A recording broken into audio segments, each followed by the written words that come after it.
ముందుగా అబ్బాయిల వివరాలండి.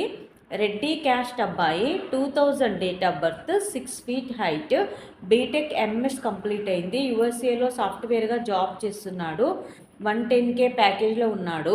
ఈ అబ్బాయికి 10 కోట్లు ప్రాపర్టీ ఉంటుంది. రెడ్డి క్యాస్ట్లో యూఎస్లో జాబ్ చేస్తున్న అమ్మాయి అయినా పర్వాలేదు, యూఎస్ వెళ్ళడానికి ఇంట్రెస్ట్ ఉన్న అమ్మాయి అయినా పర్వాలేదు. రెడ్డి క్యాస్ట్లో వధువు కావాలి. నెక్స్ట్ కమ్మా క్యాస్ట్ అబ్బాయి, 90 date of birth, 5'6" height, B Tech complete అయింది. సీనియర్ సాఫ్ట్వేర్గా జాబ్ చేస్తున్నాడు. 20 లక్షల ప్యాకేజ్లో ఉన్నాడు. 4 కోట్లు ప్రాపర్టీ ఉంటుంది. ఈ అబ్బాయికి కమ్మా క్యాస్ట్లో వధువు కావాలి. నెక్స్ట్ కాపు క్యాస్ట్ అబ్బాయి, 99 date of birth, 6 feet height, MS complete అయింది. సాఫ్ట్వేర్గా యూఎస్ఏలో జాబ్ చేస్తున్నాడు. H1B వీసా ఉంది. ఈ అబ్బాయి చాలా వెల్ సెటిల్డ్ మ్యాచ్. కాపు క్యాస్ట్లో యూఎస్లో జాబ్ చేస్తున్న అమ్మాయి